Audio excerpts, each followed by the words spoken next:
Radio silence has taken over all the occupied palaces and castles in King Charles Court when Prince Harry calls.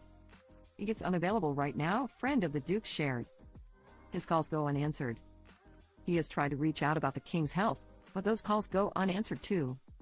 Although Harry is bogged down in a bitter feud with nearly all of his family, it is suggested the only senior royal he, at one time recently, communicated with was Charles III. The monarch even decided to meet with his youngest son back in February, one day after his cancer diagnosis was made public. Some reports suggest the pair only met for 12 minutes, and the king declined to see his rebel son again when the Duke visited Britain on May 8 for an Invictus Games event. The fifth in line to the throne is said to be adamant in his determination to get in touch with his father, as he reportedly feels that both he and his family could be in danger. Harry is frightened and feels the only person who can do anything about it is his father, a Sussex source spilled to an outlet. Another source came forward and stated, Harry is determined to protect his own family at all costs. Royal security is tied to the annual sovereign grant and administered by the government.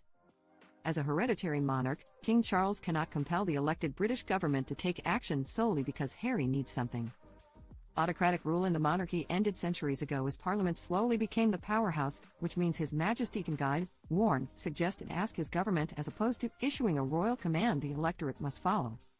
These insights follow additional reports that claim Harry is allegedly using his children, Princess Lilibet and Prince Archie, as a form of emotional blackmail against their estranged grandfather. Pals of the monarch told a publication that the Duke of Sussex is exerting this nefarious tactic to convince his father that the Sussex family needs top-of-the-line security in the UK, or His Majesty will never meet his grandkids again.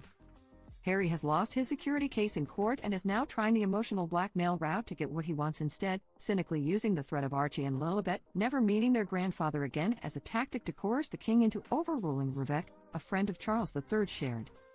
A reported main concern the fiery-haired prince is frightened over his neo-Nazi extremists in Britain, as they have allegedly placed Harry, Meghan and family in their sights. Not everyone is convinced of the threat and suggests the ploy is yet another tactic to compel a head of state, be he family or not, and even international governments to give Team Sussex what they want when they want it. People reported on the insider revelations,